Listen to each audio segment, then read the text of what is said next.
Olá, bom dia.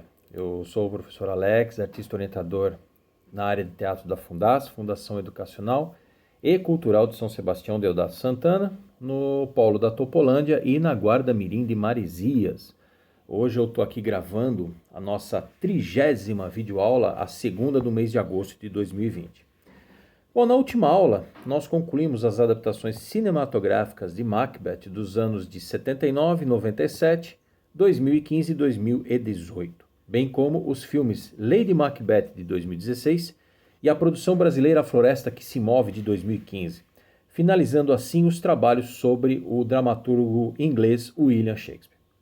Hoje nós vamos iniciar sobre um autor francês chamado Jean-Baptiste Poquelin, mais conhecido como Molière, considerado um dos mestres da comédia satírica.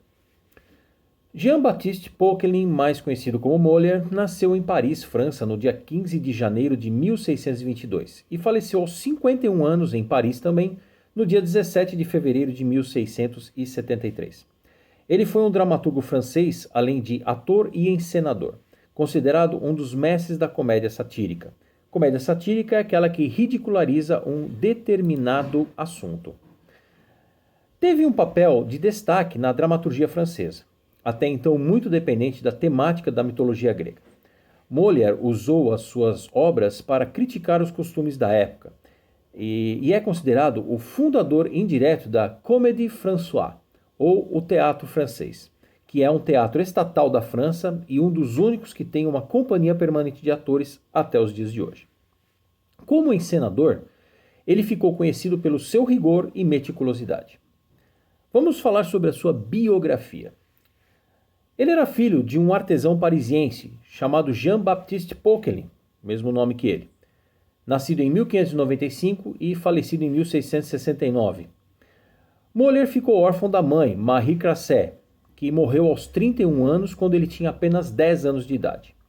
Em 1633, ele entrou na prestigiada escola jesuíta do Collège de Clermont, onde completou a sua formação acadêmica em 1639. Existem várias anedotas sobre a sua estadia no colégio, as quais não têm qualquer confirmação histórica. Algumas delas, por exemplo, eram de que seu pai era muito exigente com ele na escola. Outra de que ele conheceu um príncipe de Conti, ou que foi aluno do filósofo Pierre Gassendi. É certo, contudo, que ele foi amigo íntimo do abade Lamotte-le-Vayer, no momento em que este publicava as obras de seu pai, François de Lamotte-le-Vayer, e que Molière teria sido influenciado pelos dois. Entre as suas primeiras obras encontrava-se uma tradução hoje perdida do De Rerum Natura, que é um poema didático dentro do gênero dos perifésios e cultivado por alguns pró-socráticos gregos, escrito no século I a.C. pelo filósofo romano Tito Lucrécio Caro. Quando Molière completou 18 anos, seu pai passou-lhe o título de tapeceiro ordinário do rei e o cargo associado de valet de chambre, que é um criado de quarto, pelo qual Molière teve desde cedo contato com o rei da França. Há quem afirme que esse contato com o rei foi devido à sua formação em direito em Orleans em 1642, mas isso nunca foi comprovado. O início de sua carreira teatral. Desde cedo, ele se interessou pelo teatro que estava muito em moda na época, principalmente depois de Luís XIII, a pedido de Richelieu, que também era apreciador dessa arte, ter honrado a profissão de comediante com um código de moralidade. Em junho de 1643, juntamente com a sua amante Madeleine Béjart, um irmão e uma irmã dela, fundou a companhia de teatro Lustre Théâtre.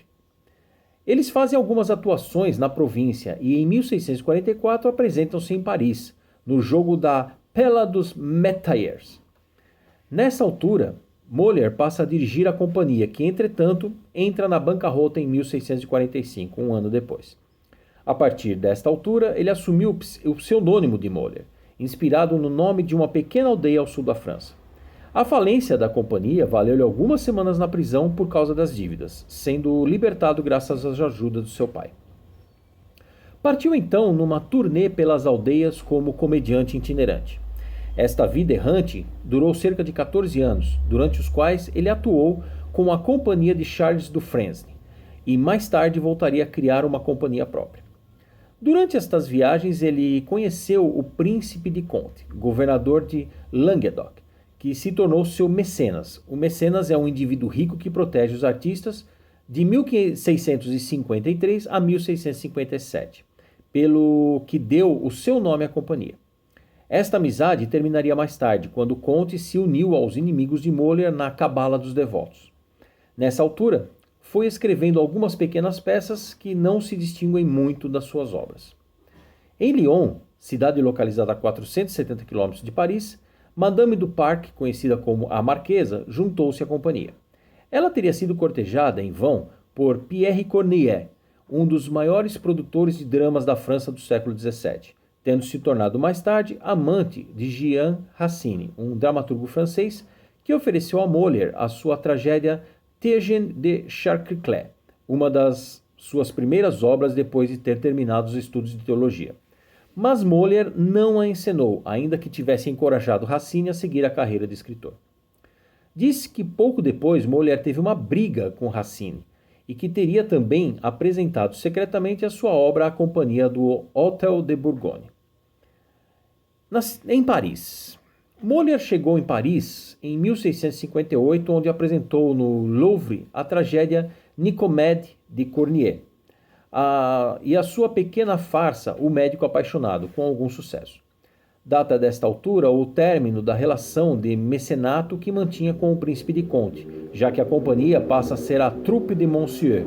O Monsieur era o irmão do rei, e com a ajuda do novo mecenas, junta-se a uma famosa companhia local italiana dedicada à comédia dell'arte. Ele estabelece definitivamente no teatro do Petit Bourbon, onde em 18 de novembro de 1659 faz a estreia da sua peça As Preciosas Ridículas, e que é uma das suas obras-primas, que não era mais do que a primeira incursão do autor na crítica dos maneirismos e modos afetados que então eram comuns na França e considerados distintos. A peça foi inicialmente proibida, mas pouco depois recebeu autorização para ser posta em cena.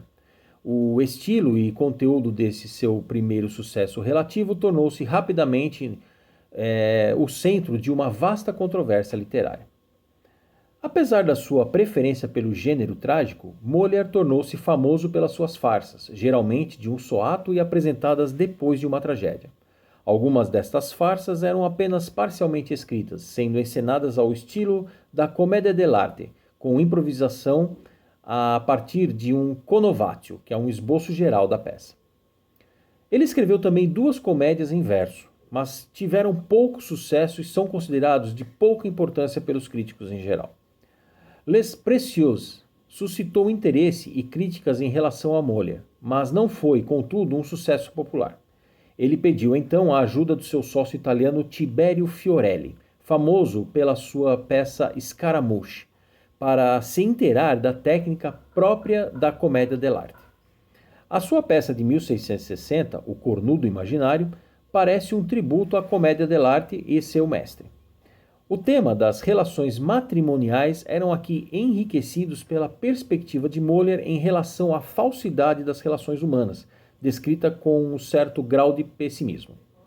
Isso se tornaria evidente nas suas obras seguintes e também a fonte de inspiração de futuros dramaturgos como, por exemplo, e ainda que em outro campo e a outro nível, Luigi Pirandello. Em 1661, com a intenção de agradar aos seus mecenas, ele escreveu e encenou Dom Garcia de Navarre, ou O Príncipe Ciumento, uma comédia heróica derivada de uma obra de Cicognini. Monsieur, que era Philippe, Duque de Orleans, estava de tal forma seduzido pela arte e pelo entretenimento que rapidamente foi excluído das suas responsabilidades de Estado. Em 1661, foi ainda o ano das bem-sucedidas peças Escola de Maridos e Os Importunos, com o subtítulo Comédia para Divertimento do Rei, já que foi encenada por ocasião de uma série de festas dadas por Nicolas Fouquet em honra ao soberano. Esses divertimentos deram motivo para que Jean-Baptiste Colbert ordenasse a prisão de Fouquet por gastos desnecessários do dinheiro público e que terminaria com uma sentença de prisão perpétua. Se essa moda pega no Brasil, hein? Bom, por hoje nós encerramos uma primeira parte sobre a vida de Moller. Na próxima aula continuaremos a falar sobre ele. Um bom dia a todos e até lá.